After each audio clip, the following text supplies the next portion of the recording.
एक और बड़ी खबर और अच्छी खबर अब हम आपको दिखाते हैं। भारत ने extended range anti submarine rocket का सफल परीक्षण किया। आईएनएस कावरत्ती से इस रॉकेट को दागा गया। रक्षा मंत्री ने इस परीक्षण के लिए डीआरडीओ को बधाई दी है।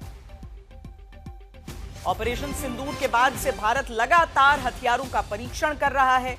इस बीच रक्षा मंत्री की तरफ से बड़ा बयान दिया गया है। इसमें उन्होंने कहा कि शांति का समय भ्रम के सिवाय कुछ और नहीं।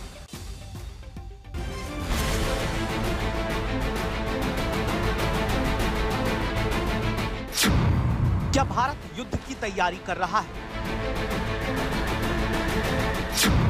क्या S-400 के बाद भारत अब Su-57 खरीदेगा? क्या भारत के रक्षा बजट में बड़ा इजाफा होने वाला है? ऑपरेशन सिंदूर अब भी जारी है।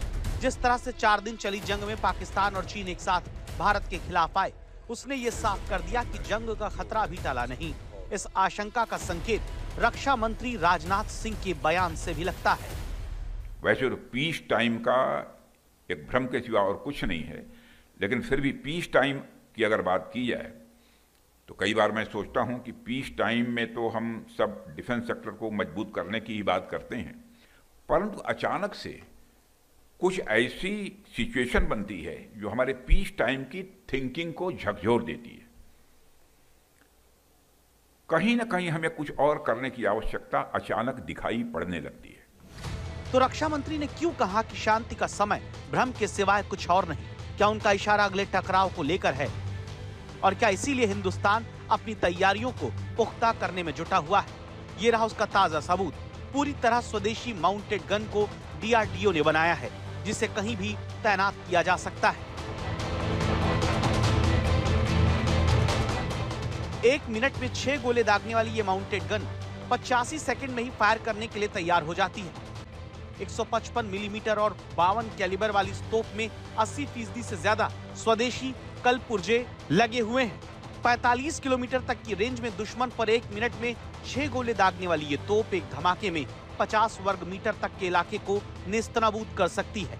इस गन का टो व्हीकल पहाड़ी और उबड़ खाबड़ रास्तों में भी 60 किलोमीटर प्रति घंटे की रफ्तार से चल सकती है, जबकि सड़क पर इसे 90 किलोमीटर प्रति घंटे की स्पीड से दौड़ाया जा सकता है। बुलेट प्रूफ केबिन वाली इस तोप के अंदर 7 जवान तैनात होते हैं। और सबसे बड़ी बात यह कि विदेशों से ऐसी एक तोप खरीदने में 35 करोड़ रुपए खर्च होते थे, लेकिन डीआरडीओ ने एक तोप को 15 करोड़ में ही बना दिया।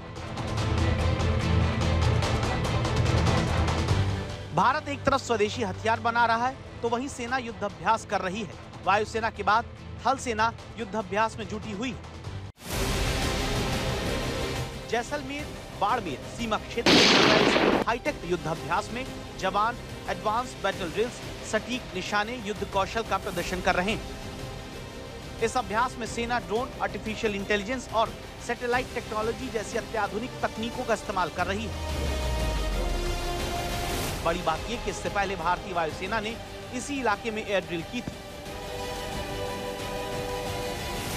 इन सब के बीच आर्मी कमांडर की बैठक भी दिल्ली में हो रही है।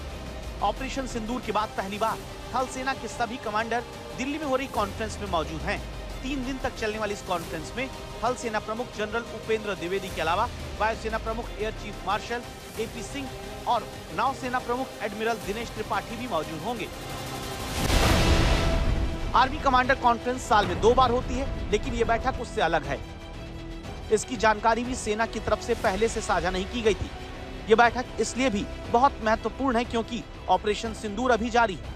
पाकिस्तान के साथ फिलहाल संघर्ष पर विराम है, लेकिन सरकार ने साफ कर दिया है कि अगर पाकिस्तान की तरफ से फिर पहलगाम हमले जैसी कोई घटना होती है तो विराम खत्म हो जाएगा। भारत एक तरफ स्वदेशी हथियारों पर जोर दे रहा है, तो भविष्य की तैयारियों को देखते हुए दोस्तों से हथियार सौदों की संभावना भी तलाश रहा है। दावा है कि रूस ने भारत को Su-57 का ऑफर दिया है। Su-57 स्टील्थ फाइटर जेट को मॉस्को दुनिया के सबसे एडवांस फाइटर जेट्स में गिनता है। इसके अलावा भारत के जिगरी दोस्त इजराइल ने 6ठी पीढ़ी की हवा से हवा में मार करने वाली मिसाइल का ऑफर भारत को दिया है। इजराइल की स्काई स्टिंग मिसाइल की मारक क्षमता 250 किलोमीटर है। यानी ये मिसाइल 250 किलोमीटर दूर किसी लड़ाकू विमान, सर्वेलेंस एयरक्राफ्ट या फ्यूल टैंकर एयरक्राफ्ट को चुटकी में मार गिरा सकती है। इस शानदार रेंज के साथ इजराइल की ये मिसाइल दुनिया की सबसे विनाशक मिसाइल में शुमार है। यानी भारत शांति के इस काल में भी खुद को मजबूत बनाने में जुटा है, ताकि अगर जरूरत पड़े तो पाकिस्तान को एक बार फिर सटीक हमलों से निहत्था किया जा सके, हराया जा सके।